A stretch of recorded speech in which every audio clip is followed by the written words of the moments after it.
persembahan yang kudus, persembahan yang hidup, dan persembahan yang berkenan di hadapan Tuhan. Mari buka hatimu lebih dalam.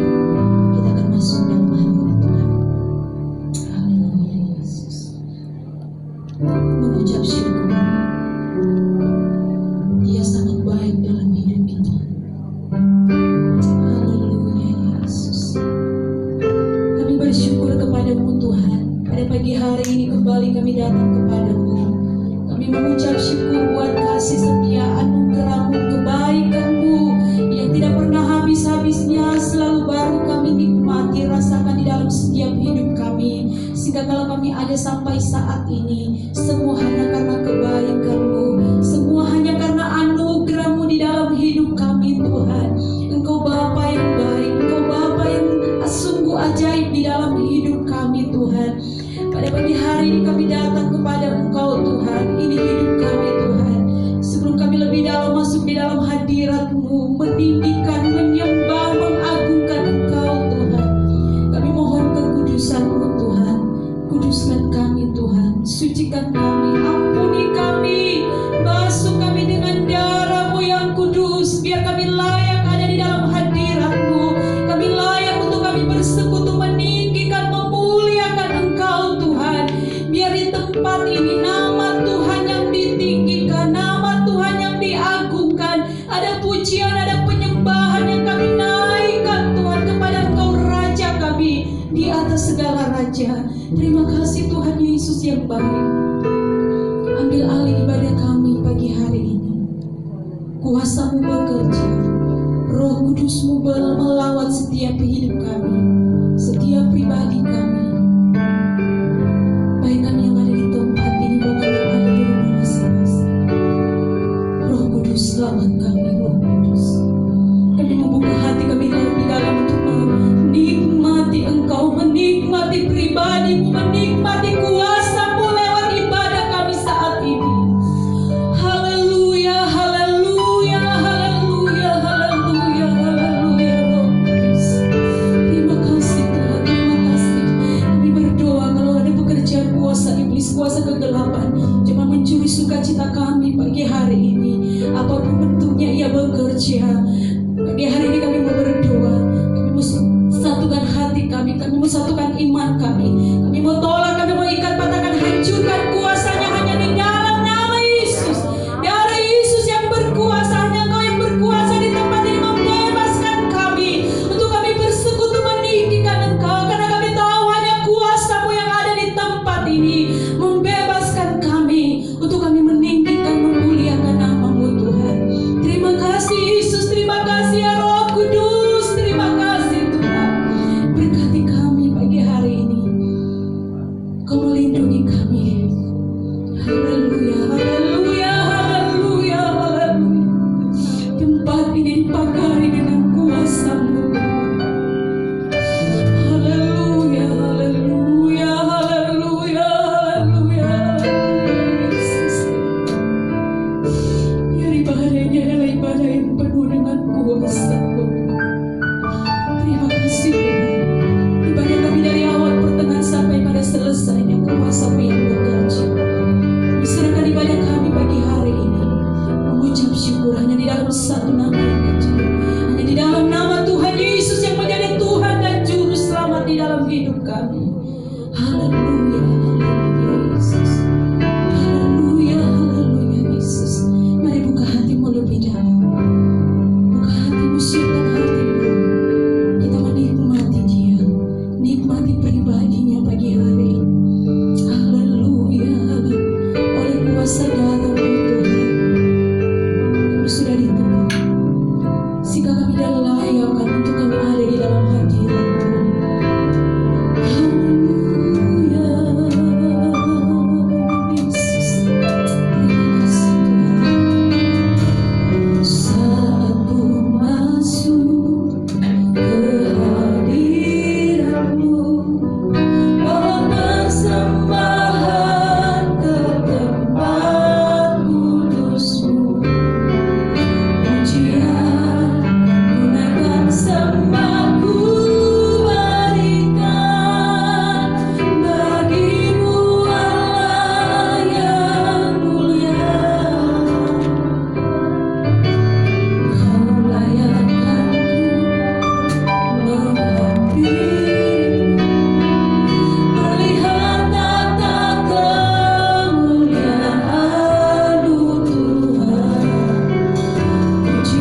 Terima kasih Yesus, terima kasih ya Roh Kudus, bekerja terus bagi kami. Dan hari ini kami umat-umat-Mu yang diberkati Tuhan, kami siap untuk bersorak, kami siap untuk meninggikan Kau Raja kami di atas segala raja. Terima kasih Tuhan, terima kasih Yesus. Haleluya, haleluya. Amin. Tetap bangkit berdiri saudara. Haleluya. Ada sukacita pagi hari ini? Amin. Kita bersukacita karena kita ada semua hanya karena anugerah Tuhan. Mari kita semua, mari kita bersorak-sorai kepada puji Tuhan. Haleluya.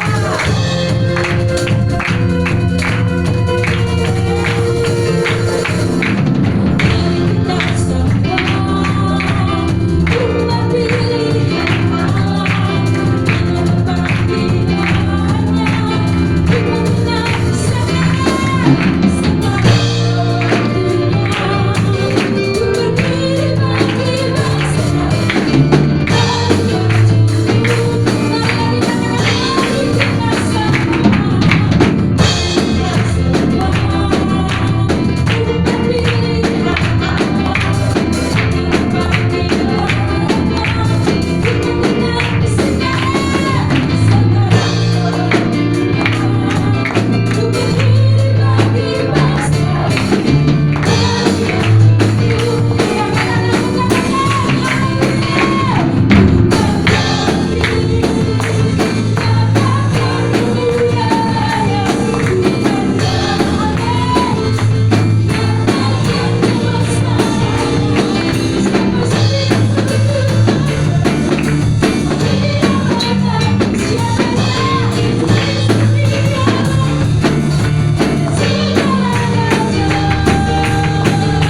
buat kemenangan yang Kau sudah berikan bagi kami.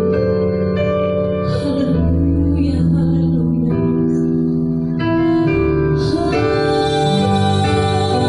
Yesus, haleluya, haleluya, Yesus. Terima kasih Tuhan, terima kasih Yesus.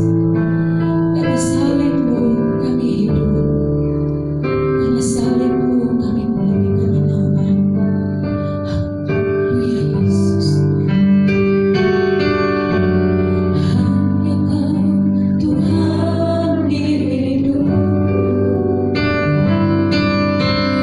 Kau berikan hidup yang baru. Darah-Mu menyucikan, pulihkan hatiku. Ku nyatakan Kaulah segalanya. Engkaulah sumber pengharapan. Kuasa-Mu sanggup menyembuhkan. Jiwaku pun berserah hanya kepadamu. Yesus, Kaulah segalanya. Karena salib-Mu ku hidup, karena salib-Mu ku menang. Kau yang berkuasa, sanggup untuk melakukan mujizat-Mu di hidup. Hanya Dia pribadi yang sangat mengasihi kita.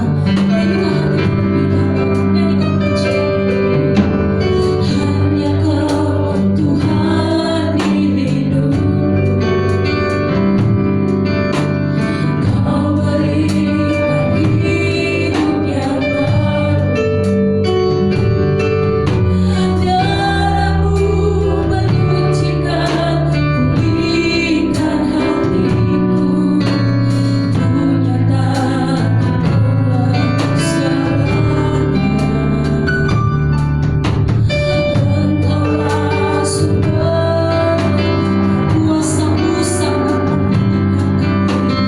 Kuasa-Mu sanggup menyembuhkan. Jiwaku haleluya, jiwaku pun berserah hanya kepadamu. Yesus, Kaulah karena salib-Mu, karena salib-Mu ku hidup, karena salib-Mu ku menang. Engkau yang berkuasa, sanggup untuk melakukan mujizat-Mu. Karena salib-Mu, kita berdiri, buka hatimu lebih dalam untuk kebenaran firman Tuhan. Di hari ini, haleluya, ku menang. Engkau yang berkuasa, sanggup untuk melakukan mujizat Kaulah. Engkau yang berkuasa, sanggup untuk melakukan. Engkau yang berkuasa, Engkau yang berkuasa, sanggup untuk melakukan mujizat-Mu di hidupku. Haleluya, haleluya, Yesus. Engkau Allah yang berkuasa memulihkan kami pagi hari ini. Apapun pergumulan kami saat ini, Kekuatan firman-Mu adalah sumber segala-galanya di dalam hidup kami. Berfirmanlah Engkau Tuhan, menyatakan apa yang menjadi isi hati-Mu lewat hamba-Mu. Terlebih khusus kami berdoa buat hamba-Mu yang akan menyampaikan kebenaran firman-Mu. Kuasa pengurapan-Mu menjadi bagian hamba-Mu Tuhan. Menyatakan apa yang menjadi isi hati-Mu Tuhan. Tegur kami, nasihati kami, lawat kami, berkati kami dengan firman-Mu Tuhan. Terima kasih Tuhan, terima kasih Yesus. Kami membuka hati kami untuk kebenaran firman-Mu. Di dalam nama Yesus. Haleluya, haleluya. Amin. Puji Tuhan, silakan duduk bagi yang ada di tempat ini, di ruang membawa, bahkan yang ada di rumah masing-masing. Dan untuk pelayanan selanjutnya, silakan kepada Bapak Gembala.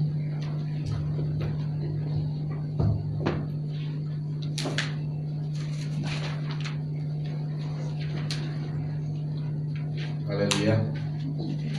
Ya, puji Tuhan, saudara, kita saat ini akan mendengarkan firman Tuhan.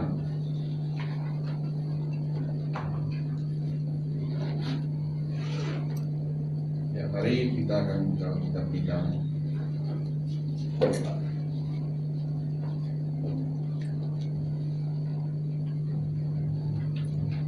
Lukas pasal yang ke-15. Lukas pasal 15. Jemaat Tuhan yang ada di lantai atas, lantai bawah, dan di rumah juga, mari kita bangkit berdiri ya untuk membaca Alkitab dari ayat yang ke-11. Ayat yang ke-11. Pergantian membacanya ya. Dari ayat 11, perumpamaan tentang anak yang hilang. Yesus berkata lagi, ada seorang mempunyai 2 anak laki-laki. Kata yang bungsu kepada ayahnya, Bapa, berikanlah padaku bagian harta yang menjadi hakku. Lalu ayahnya membagi-bagikan harta kekayaannya di antara mereka. Beberapa hari kemudian anak bungsu itu menjual seluruh bagiannya itu, lalu pergi ke negeri yang jauh. Di sana ia memboroskan harta miliknya itu dengan hidup berfoya-foya. Setelah dihabiskannya semua, pula bencana kelaparan di dalam negeri itu, dan dia pun marah. Lalu ia pergi dan bekerja pada seorang majikan di negeri itu. Orang itu menyuruhnya ke ladang untuk menjaga babinya. Lalu dia mengumpulkan dengan emas yang menjadi makanan babi itu, tapi tidak ada seorang pun yang memberikannya kepadanya. Lalu ia menyadari keadaannya, katanya, betapa banyaknya orang upahan bapakku yang berlimpah-limpah makanannya, tetapi aku di sini mati kelaparan. Aku akan bangkit dan pergi kepada bapakku dan berkata kepadanya, Bapa, aku telah berdosa terhadap surga dan terhadap Bapa. Aku tidak layak lagi disebutkan anak Bapa. Jadikanlah aku sebagai salah seorang upahan Bapa.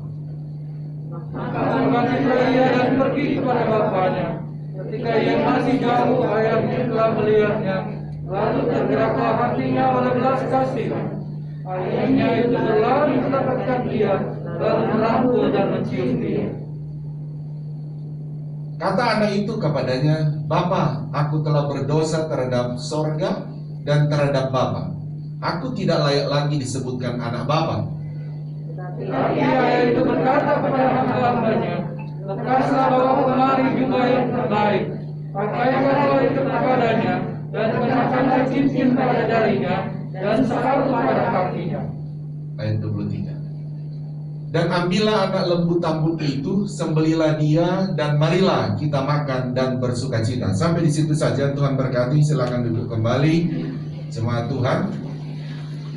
Ya, saudara, sebelum saya membahas lanjut ayat ini, saudara adalah saya mau kasih tahu bahwa lalu saya kira saya bisa selesai, saudara, dalam menyelesaikan tentang 3 hal yang kita bahas tentang mengutamakan Tuhan, saudara, adalah di mana saya katakan dari awal adalah mengutamakan Tuhan itu Ya, kita mengambil dalam 2 Tawarik pasal yang ke-26, 1 Tawarik pasal 26, saudara, di mana dikatakan Raja Uzia ketika dia mengutamakan Tuhan, betul-betul dia diberkati Tuhan. Tetapi ketika Uzia juga mengutamakan Tuhan, ada ujian-ujian di dalamnya juga. Ya, tetapi ujian itu ternyata menuntun, membawa, mendorong dia untuk justru mengalami mujizat-mujizat Tuhan atau mengalami pengalaman-pengalaman baru dengan Tuhan. Jadi ketika ada ujian, justru itu menuntun kita pada mujizat selanjutnya. Sehingga firman Allah mengajarkan kita, ketika kita ada ujian, jangan lari dari situ, karena sebentar lagi kau akan alami mujizat Tuhan.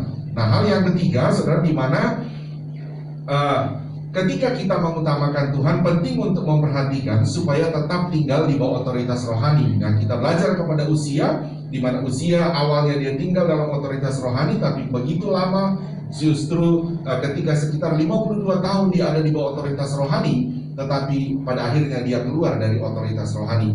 Nah, sehingga saudara, kita sedang membahas adalah ciri-ciri saudara orang yang mulai keluar dari otoritas rohani. Nah, poin pertama kita sudah bahas lalu, saudara, adalah dia tinggi hati. Begitu saudara, yang tinggi hati.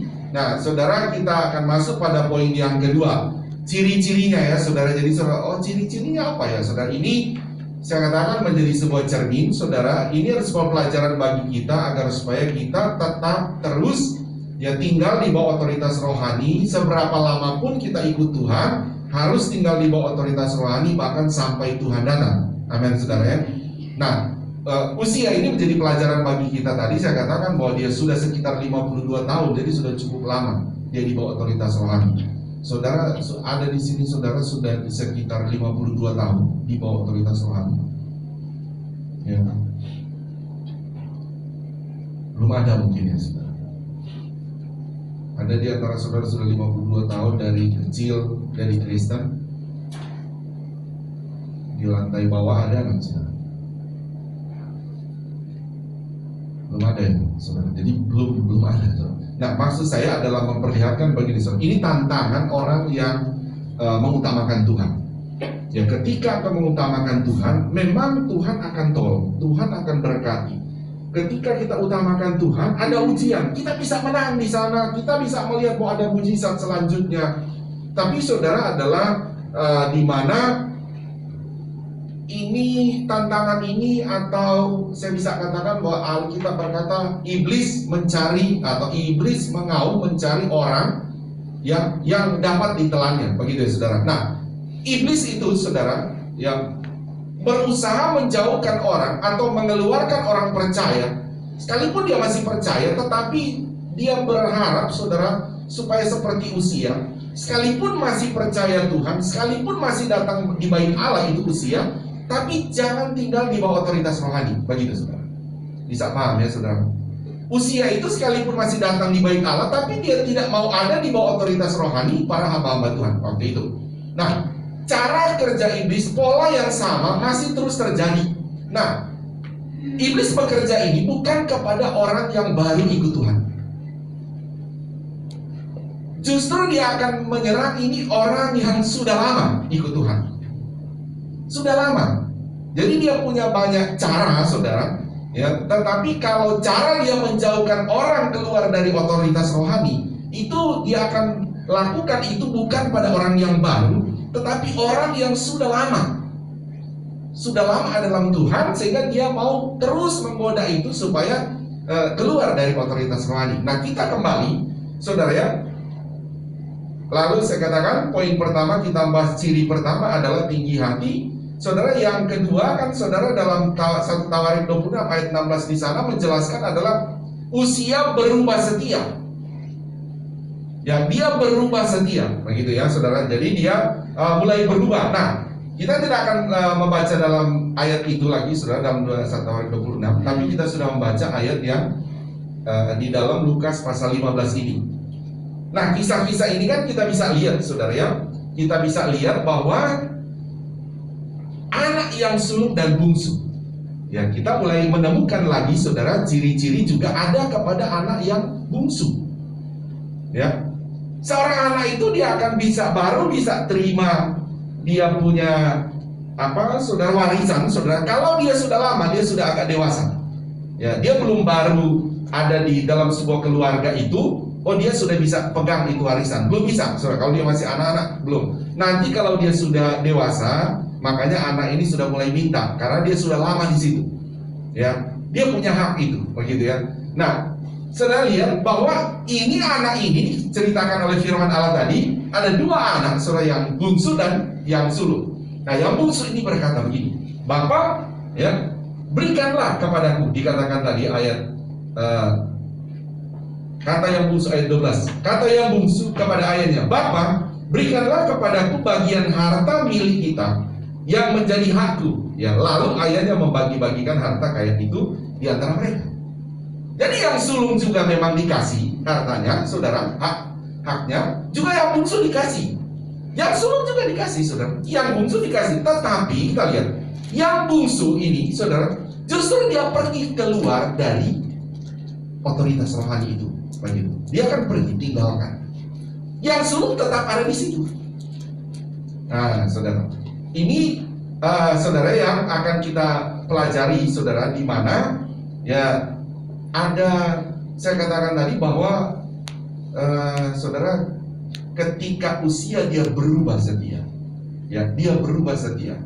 Nah, ada apa saja, saudara, kira-kira ya kalau kita melihat dia berubah setia, saudara, karena memang saudara usia itu saya bilang dia sudah lama, dia sudah orang yang sudah populer, dia sudah punya banyak kekuasaan, dia sudah banyak kekayaan, sehingga dia tidak mau ada di bawah otoritas rohani, sehingga dia berubah. Nah, kalau kita lihat tadi, saudara ya, kita melihat anak yang bungsu tadi, di mana dia juga berubah, saudara ya.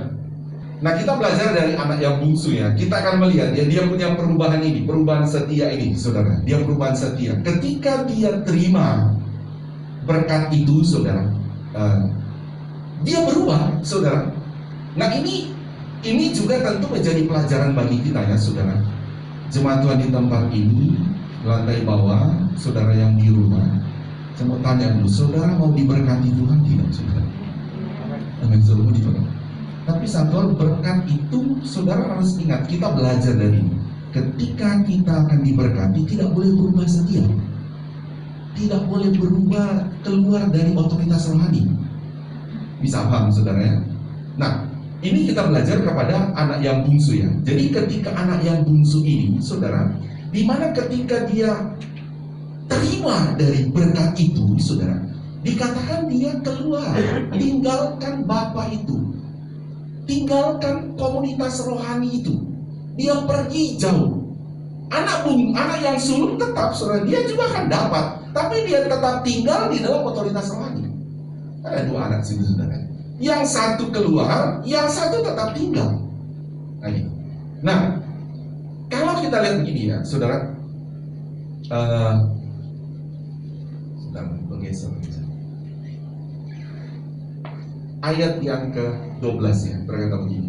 Kata yang bungsu kepada ayahnya, Bapa, berikanlah kepadaku bagian harta milik kita yang menjadi hakku. Lalu ayahnya membagi-bagikan harta kaya itu di antara mereka. Nah, kalau kita lihat ya, dalam ayat yang ke-12, saudara, di mana ayahnya telah memberikan berkat itu. Nah, selanjutnya, saudara, kalau kita lihat, ya, ketika terima berkat itu, dia berkata ayat yang ke-13, beberapa hari kemudian anak bungsu itu, dia jual seluruh bagiannya itu, lalu pergi ke negeri yang jauh. Di sana ia memboroskan harta miliknya itu dengan hidup berfoya-foya. Jadi dia pergi ke negeri yang jauh, keluar, tinggalkan otoritas rohani. Nah, ini saudara, yang menjadi pelajaran bagi kita, di mana kita anak Tuhan, saudara. Ya, kita mungkin, oh Pak, saya tetap, ya saya akan tetap di bawah otoritas rohani ketika saya diberkati Tuhan. Puji Tuhan, amin, saudara. Jadi kita punya pelajaran adalah dalam hal ini makna bagi kita tentu karena kita berbeda dengan anak bungsu ini. Ketika kita sana diberkati Tuhan seperti tahun 2021 ini, saudara, kita jangan berubah setia, saudara. Jangan berubah. Contohnya begini, saudara. Jadi pertama adalah kita belajar dari anak bungsu. Ketika dia terima berkat, dia meninggalkan komunitas itu, komunitas rohani, kan dia pergi. Nah ini bagi kita, saudara. Jadi pelajaran bagi kita. Ketika kita, saudara, menerima berkat Tuhan, saudara harus, saudara dan saya tentunya di tempat ini jemaat Tuhan di rumah, saudara harus berusaha. Berapa banyak berkat pun engkau terima, harus berusaha tetap dalam komunitas rohani. Haleluya, saudara. Harus tetap ada dalam komunitas rohani. Karena saya bisa bayangkan, saudara, seandainya di antara saudara dapat uang 10 miliar, 20 miliar, di pikiran saudara mau apa, saudara? Langsung mau jalan-jalan, kan begitu, saudara. Saya mau ke sana, mau keliling, pokoknya mau keliling. Tidak ada terpikirkan, saudara, untuk tetap mau giat di dalam Tuhan, mau giat lebih setia lagi. Itu jarang orang berpikir begitu. Nah, kalau ini tidak dipersiapkan, saudara, kalau tidak dipersiapkan rohani kita, saudara, ketika saudara terima berkat, Tuhan berkati hidup kita atau anak-anak kita kelak nanti, yang ada dalam pikiran seseorang ketika dia terima berkat, jalankan sudah secara nyata. Baru berkhayal saja, kamu kalau dapat berkat sekian banyak, dapat 10 miliar, mau kemana kamu? Langsung dia bilang, saya mau ke Amerika, saya mau ke sana, saya mau ke sana. Tidak ada dia pikir bagaimana rohani saya ketika terima berkat Tuhan. Nah gitu sih. Tidak terpikir itu. Tetapi dalam pemberitaan firman Allah ini, tentu Tuhan sudah memberitahu lebih dulu kepada kita. Berarti saya merenungkan, Tuhan kalau Tuhan kasih tahu dia lebih dulu sama kita, ya berarti Tuhan mau kasih berkat buat saudara dan saya. Amin, saudara. Tuhan siapkan dulu supaya kelak engkau terima berkat itu, ya, terima berkat dari Tuhan. Yang engkau pikirkan adalah rohani, kehidupan rohani, supaya akan saudara tetap ada dalam sebuah komunitas rohani. Ini penting. Alkitab berkata, apa artinya adalah duit. Pokoknya apa artinya seorang memperoleh seenter dunia ini, tapi apa, saudara, jiwanya binasa. Apa artinya? Bukan berarti tidak boleh orang memperoleh berkat yang banyak, bukan. Tetapi harus dipikirkan tentang jiwanya. Dia harus tetap ada dalam komunitas rohani itu, ya, supaya dia hidup diberkati Tuhan, tapi masuk surga. Kan begitu maksud Tuhan, saudara. Nah, tetapi kan pola iblis ini kan dari dulu begitu terus, saudara. Dari dulu dia begitu terus. Karena memang dia juga begitu. Lalu saya sudah jelaskan tentang Yesaya, kan, saudara.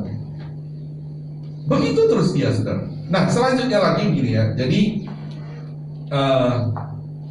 ketika seorang itu dia mulai tinggalkan otoritas komunitas rohani, saudara, karena seperti ini, saudara, ini komunitas rohani kita, saudara. Nah, di komunitas rohani ini tandanya saudara dan saya itu datang ke ibadah, datang ke gereja.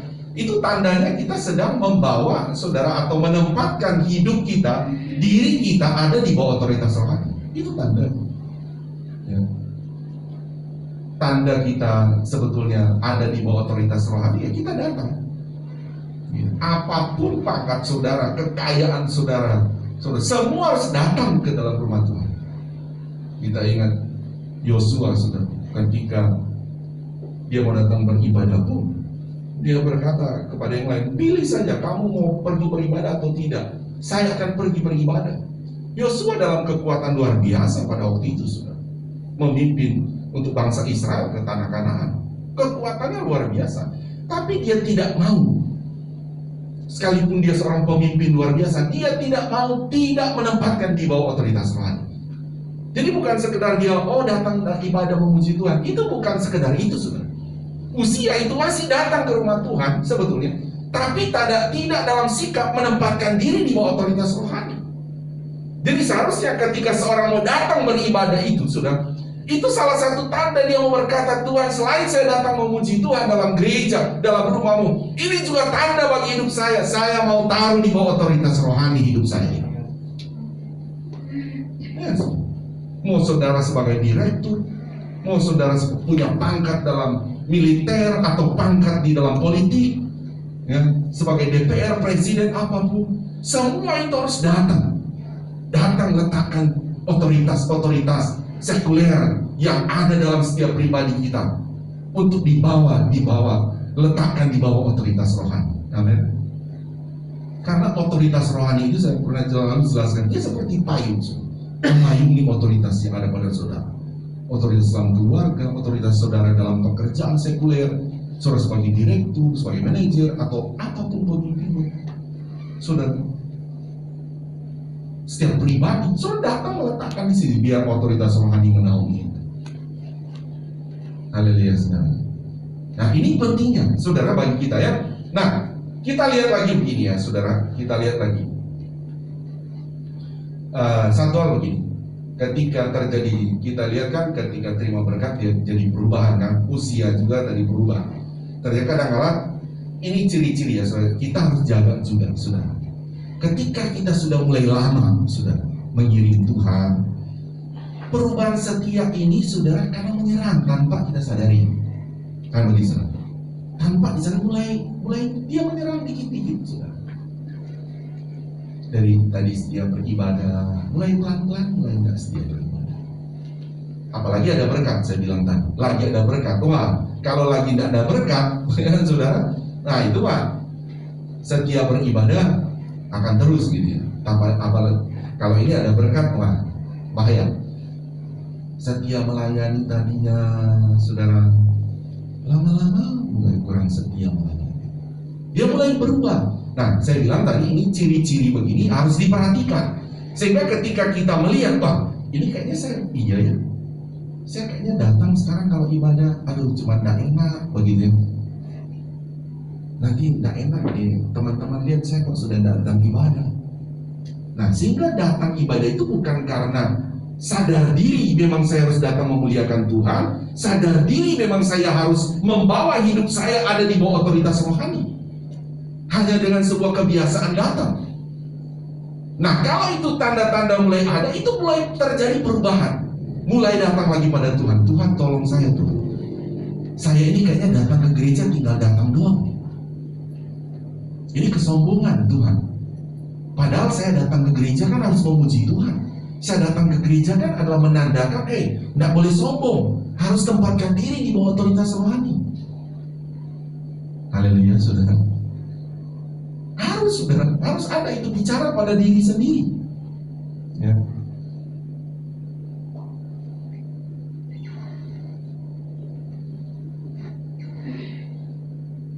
Selanjutnya lagi, saudara,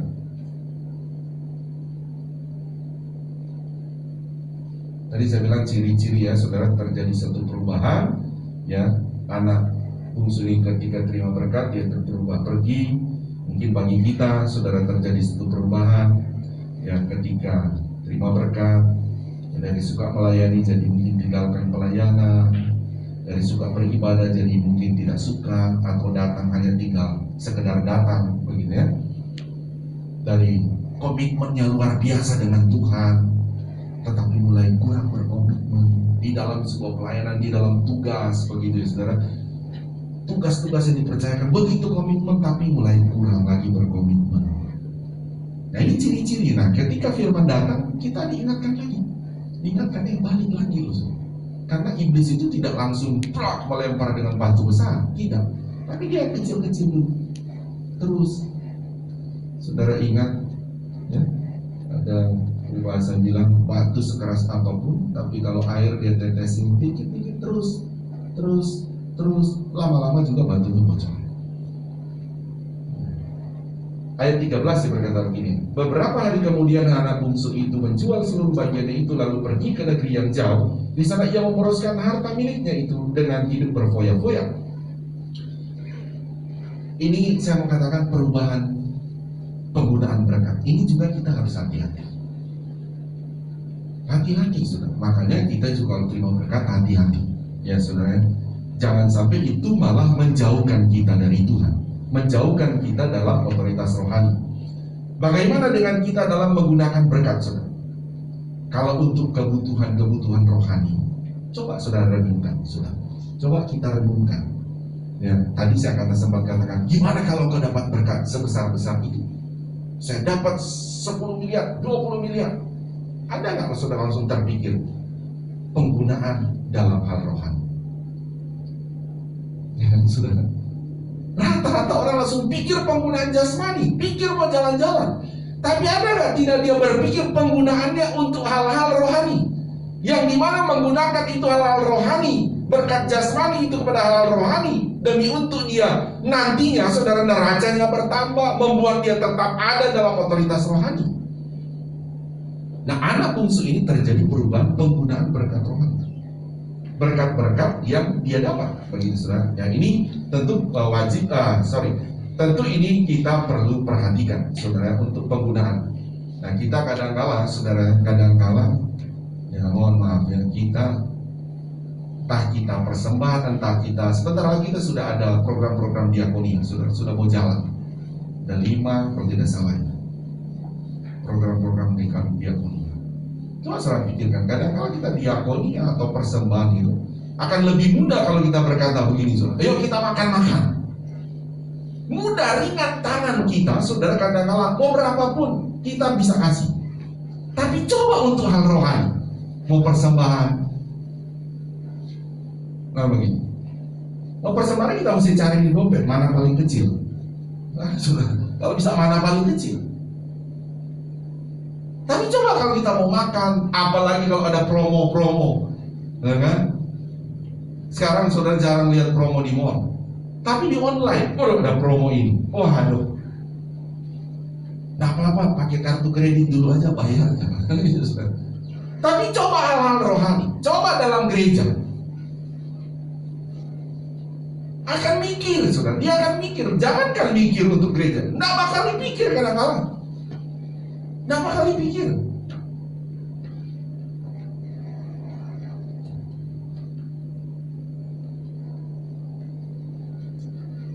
Dalam jemaat di Efesus Wahyu pasal 2 ayat 4 sampai 5, saudara, Alkitab mencatat di sana bahwa di mana jemaat di Efesus di sana telah meninggalkan kasih yang mula-mula, telah berubah sendiri. Berubah mereka. Meninggalkan kasih yang mula-mula, katanya. Kadang-kadang manusia begitu, saudara. Jemaat di Efesus pikir, sudahlah, kita sudah punya banyak modal, kita mah sudah tidak bakal bangkrut, kita mah sudah terpelihara semua. Alkitab datang, firman Allah berkata, menegur mereka, kamu sudah berubah, kamu telah meninggalkan kasih yang mula-mula, kamu harus bertobat, kata firman Allah kepada jemaat di Efesus. Mereka tidak peduli. Kamu harus ada di bawah otoritas rohani. Mereka tidak peduli. Akhirnya Tuhan tinggalkan. Nah ini tentu menjadi pelajaran bagi kita. Saya yakin dan percaya Tuhan berjanji, Dia Immanuel di tahun 2021. Sekalipun saudara kita dalam masa pandemi, dalam kesulitan, tapi saudara harus percaya. Saudara, Alkitab berkata, Tuhan berkata, Mazmur 23, terlalu banyak janji Tuhan. Dia menyertai, Dia memelihara, Dia mencukupkan. Haleluya, saudara.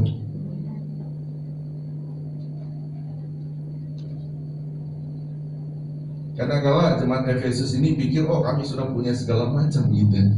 Tuhan baru angkat saja, Dia punya karunia bisa menikmati, sudah pusing-pusing mereka.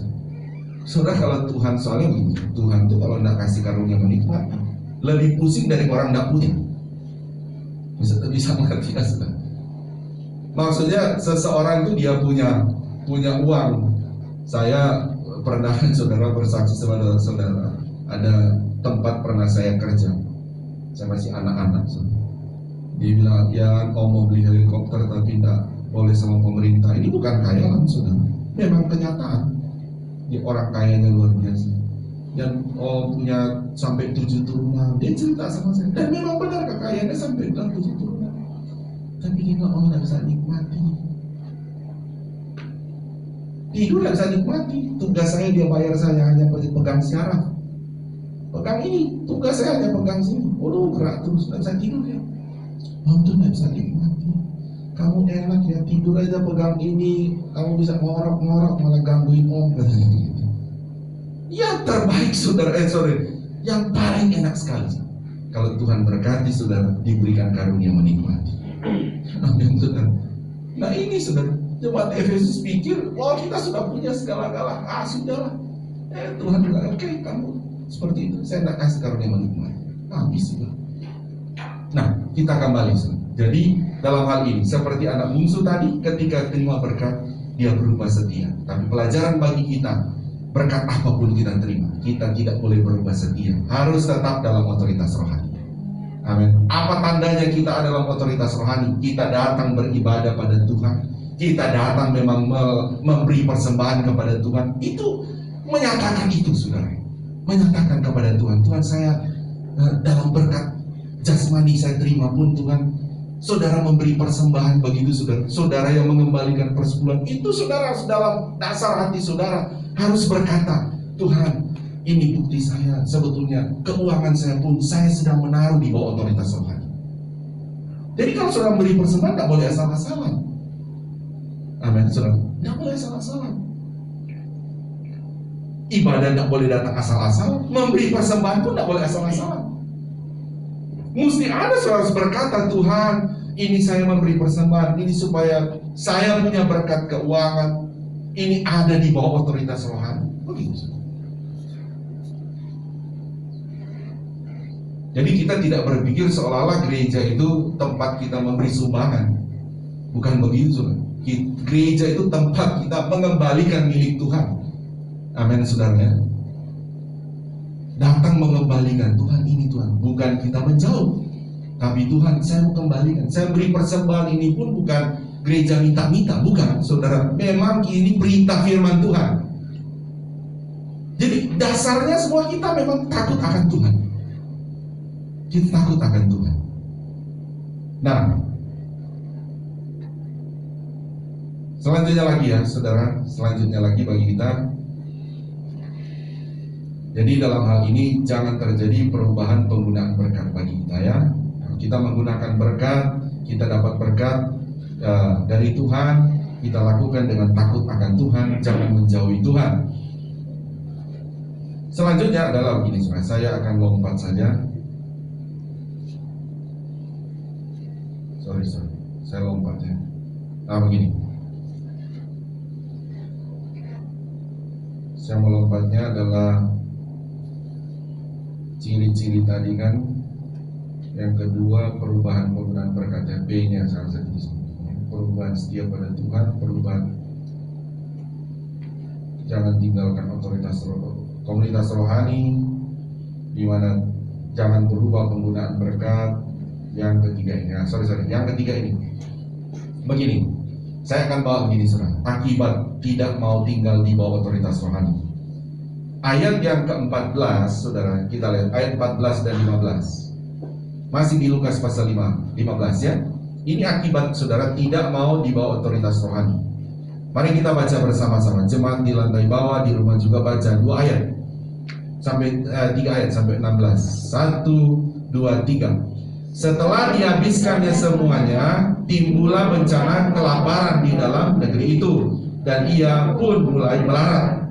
Lalu ia pergi dan bekerja pada seorang majikan di negeri itu. Orang itu menyuruhnya ke ladang untuk menjaga babinya. Lalu ia ingin mengisi perutnya dengan ampas yang menjadi makanan babi itu. Tetapi tidak seorang pun yang memberikannya kepadanya. Ini akibatnya, saudara. Bagi kita tentu pertama, orang ketika dia keluar, mulai menjauh dari otoritas rohani, kehidupan rohaninya, saudara, dia akan terpuruk. Pasti, saudara, dia akan terpuruk. Orang kalau mulai jauh-jauh dari komunitas rohani, jauh dari ibadah, ya rohaninya pasti terpuruk. Karena kita ini punya, saya pernah katakan, dua kehidupan di dalam diri kita, kehidupan jasmani, kehidupan rohani. Coba saudara punya kehidupan jasmani, 2 hari tidak dikasih makan, ya sakit, lemah, terpuruk. Mulai 2 hari mungkin masih kuat. 2 minggu lalu mungkin saya coba puasa, tapi malam buka ya, terus sampai cuma dapat tak sampai 2 minggu, ya tak sampai 2 minggu. Yang 2 minggu lalu itu saya puasa setiap hari, tidak ada 2 minggu sudah, cuma 12 hari, 13 hari. Saya mulai rasa lemah. Saya kenapa badan saya, bahkan sudah merasa panas gitu. Itu memang saya posisi puasa. di bulan Januari. Turun begitu saja. Lama. Karena memang asupannya kurang. Akhirnya saya tutup lagi puasanya. Tadi saya mau terus tapi saya tutup, saya makan segar lagi. Nah, kita punya manusia rohani ini, saudara. Dia butuh makan. Makanannya apa, saudara? Makanannya adalah melakukan semua perintah Tuhan.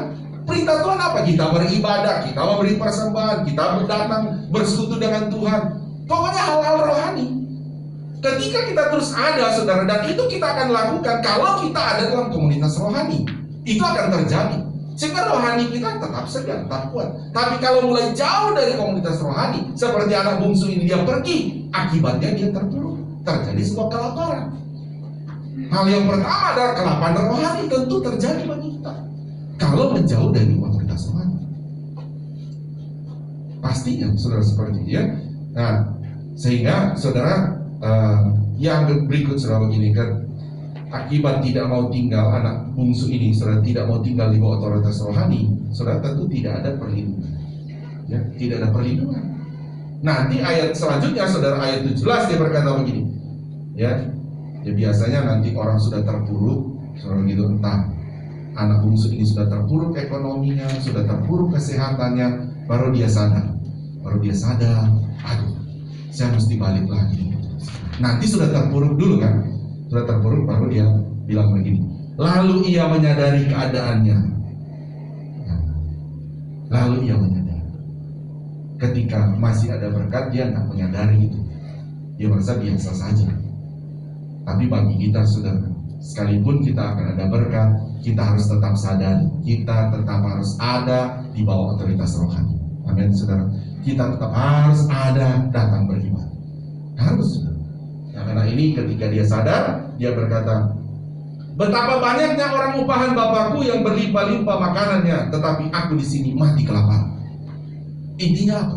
Dia sadar bahwa benar juga ya. Dulu saya sewaktu ada di bawah otoritas rohani, datang ibadah, terus datang melakukan perintah Tuhan, tanpa dia sadari, benar juga ya, saya dalam pemeliharaan. Kita kan coba kita renung-renung, iya, banyak masalah saudara, banyak persoalan yang saya saudara hadapi kan, tak rumah tangga dalam pekerjaan. Tapi ketika renung-renung, iya, ternyata saya bisa lewati. Ternyata Tuhan tuh pelihara.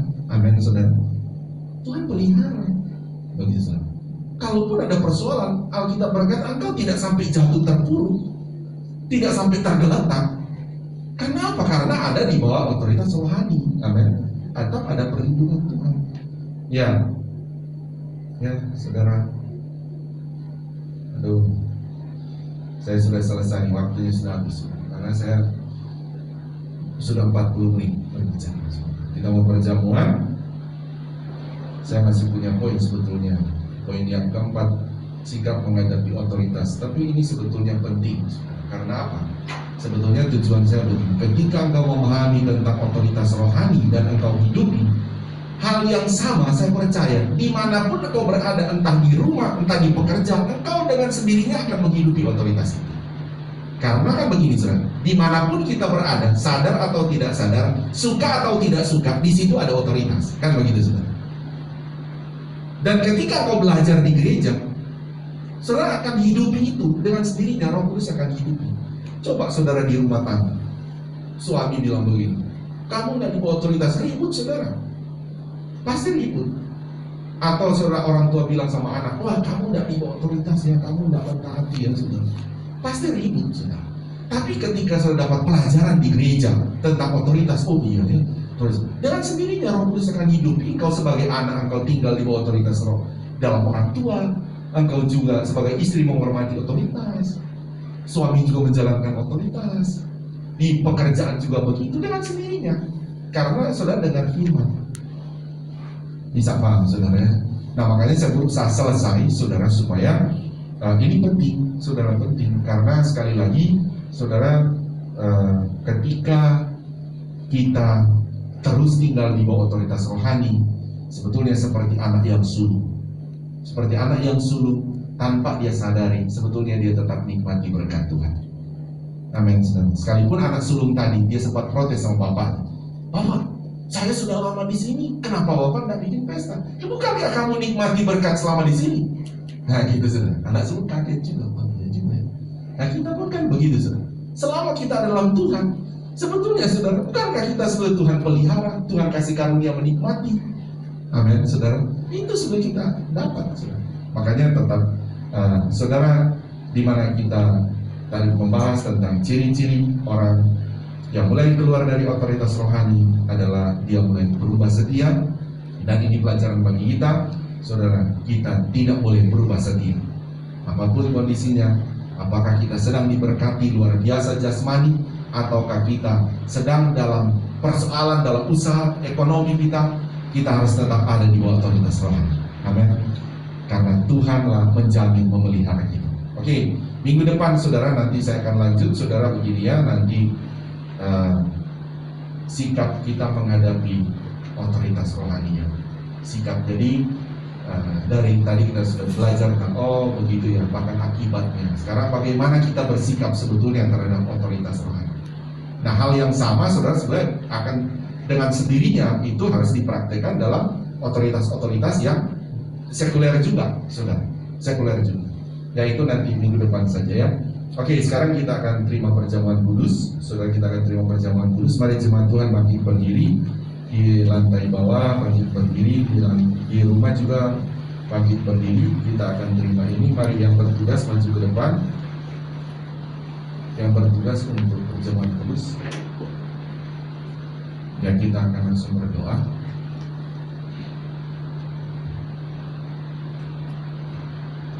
Haleluya. Kami datang kepadamu, ya Bapa di sorga, kami bersyukur bahwa Engkau telah datang kembali menerangi hati kami ya Tuhan. Kami percaya setiap kami telah mendengarkan firman-Mu, Engkau akan terus memberkati kami dan Engkau akan menuntun kami ke dalam seluruh kebenaran-Mu.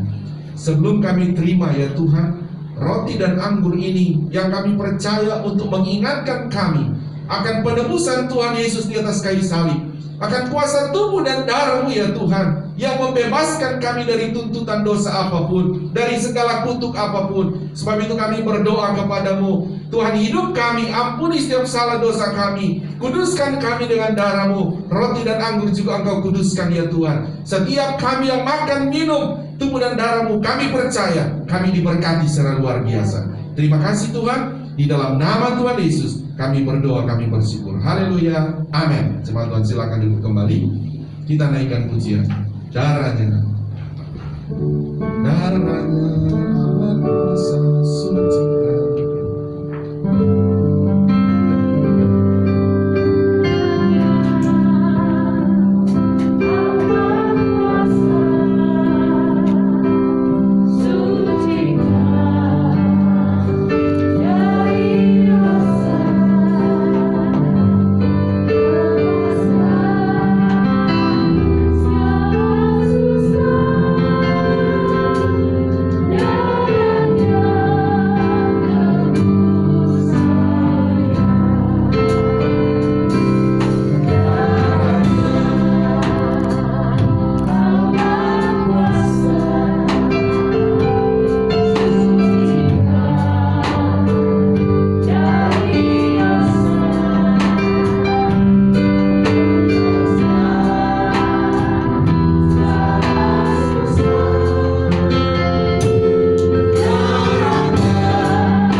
sekali lagi, perjamuan ini adalah untuk membawa kita mengingat penebusan Tuhan Yesus di atas kayu salib bagi kita.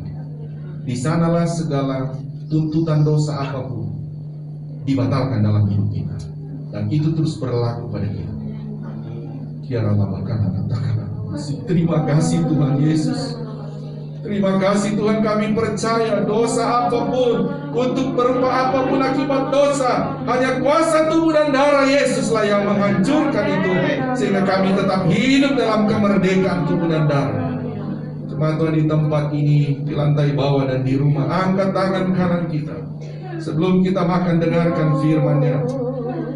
Sebab apa yang telah kuteruskan kepadamu telah aku terima dari Tuhan, yaitu bahwa Tuhan Yesus pada malam waktu Ia diserahkan mengambil roti, dan sesudah itu Ia mengucap syukur atasnya, Ia memecah-mecahkannya dan berkata, inilah tubuhku yang diserahkan bagi kamu. Perbuatlah ini menjadi peringatan akan aku, dengan menyebut dalam nama Tuhan Yesus Kristus. Kita makan dengan iman.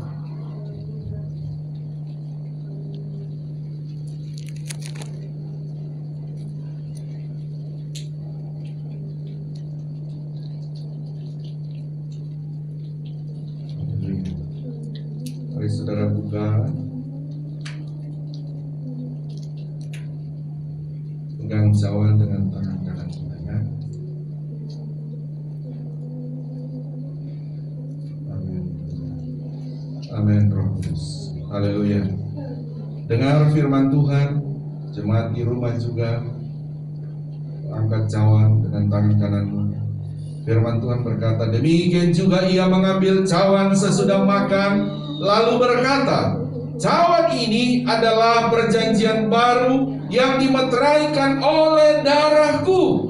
Perbuatlah ini setiap kali kamu meminumnya, menjadi peringatan akan aku, dengan menyebut dalam nama Tuhan Yesus Kristus. Minum dengan iman.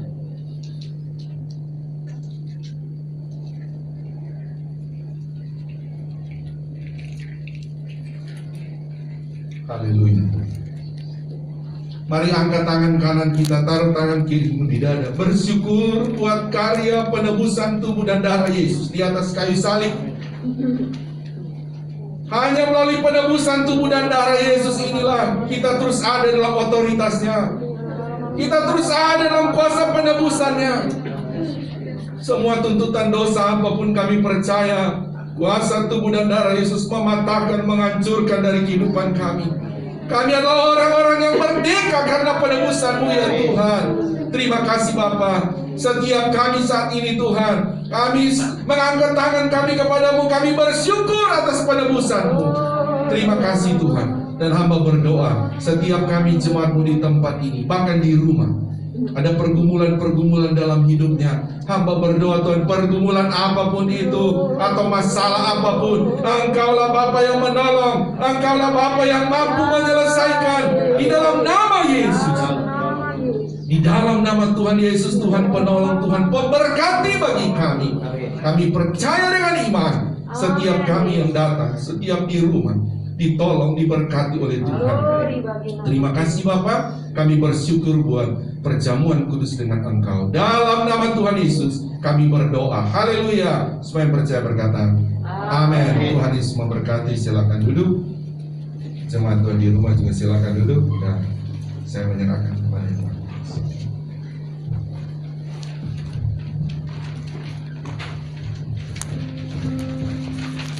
Puji Tuhan, supaya diberkati oleh firman Tuhan, amin. Semoga kita semua diberkati dengan firman Tuhan. Dan pertama-tama juga terima kasih kepada Bapak Gembala yang sudah menyampaikan firman Tuhan. Terima kasih buat pelayanannya. Biar Tuhan semakin pakai lebih luar biasa lagi, sehingga terus ada banyak rahasia kebenaran firman Tuhan yang terus dibukakan. Terima kasih, Tuhan Yesus memberkati. Dan terima kasih buat seluruh pelayan-pelayan yang sudah bertugas, baik WL, pemusik, singers, multimedia, kasir, bahkan petugas protokol, bahkan petugas perjamuan kudus. Terima kasih buat pelayanannya.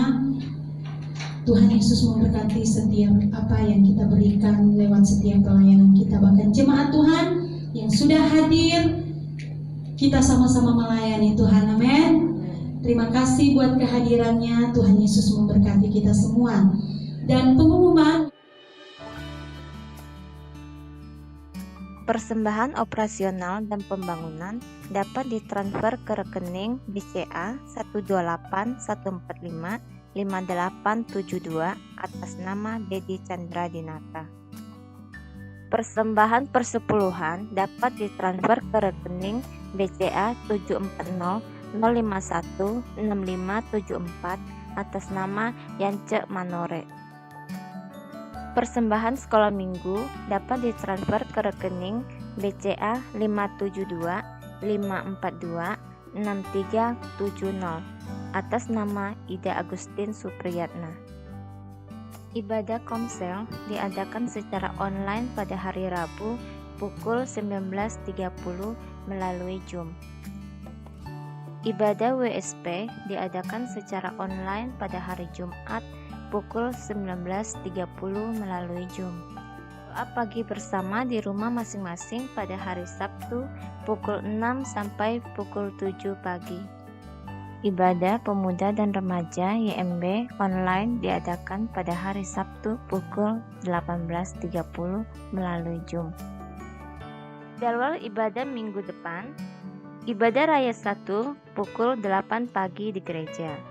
Ibadah sekolah minggu online pukul 16 melalui channel YouTube GPDI Kota Wisata.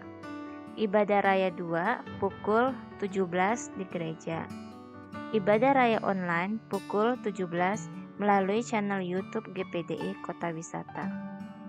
Tanggal 10 Februari 2021, rapat majelis gereja akhir periode pukul 19.30 melalui Zoom. Mari segera kita akan akhiri ibadah kita, sehingga kita semua bangkit berdiri. Glory, glory, haleluya. Mari angkat kedua tangan kita bersyukur buat ibadah kita yang diberkati Tuhan. Haleluya. Yesus, haleluya. Glory,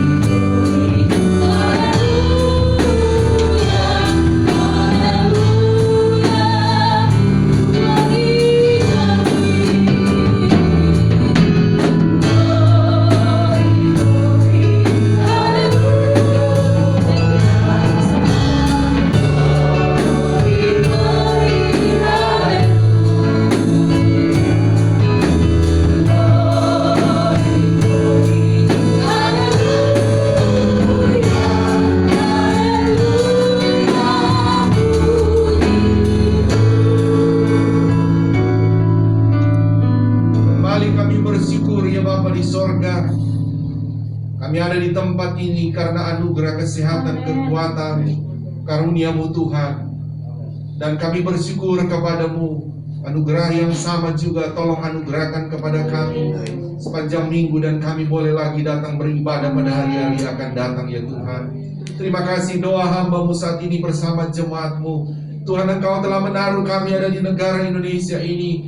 Kami punya pemimpin-pemimpin saat ini yang sedang mengatur negara ini. Doa kami ya Tuhan, beri hikmat bagi pemimpin kami, dari presiden, wakil presiden, para menteri-menterinya, para DPR, para TNI, Polri, para dokter-dokter, apapun di bidang tugas mereka. Tuhan, mari Engkau berkarya melalui para pemimpin-pemimpin kami ya Tuhan. Berkati mereka juga dari pusat sampai daerah. Terima kasih Bapa, terlebih sedang menghadapi masa pandemi ini. Biar Tuhan tolong semua rakyat Indonesia ini semua diberkati oleh Tuhan. Terima kasih Bapa. Demikian kami berdoa sepanjang minggu ini ya Tuhan. Aktivitas kami, baik dalam aktivitas pelayanan pekerjaan-Mu di tempat ini, aktivitas jemaat-jemaat-Mu ya Tuhan, aktivitas dalam pendidikan, dalam rumah tangga, dalam pekerjaan-pekerjaan mereka. Tuhan, kami menaruh semua ini ke dalam nama-Mu Tuhan Yesus.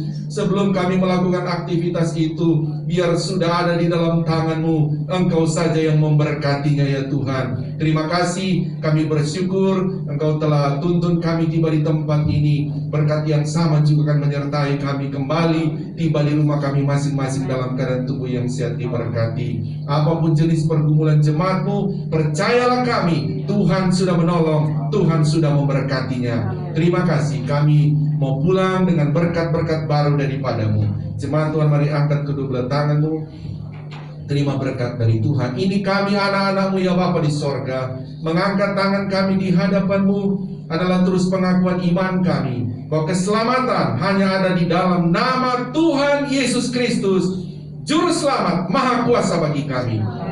Mohon berkati kami dengan berkat-berkat jasmani yang luar biasa, juga berkat-berkat rohani yang luar biasa. Saudaraku, terimalah berkat daripada Allah Bapa, cinta kasih sayang daripada Tuhan Yesus Kristus, penghiburan, persekutuan, kuat kuasa, urapan-urapan baru dari Roh Kudus, mengurapi, memenuhi, memberkati kita semua saat ini sampai Maranatha, Tuhan Yesus datang kembali menjemput kita semua.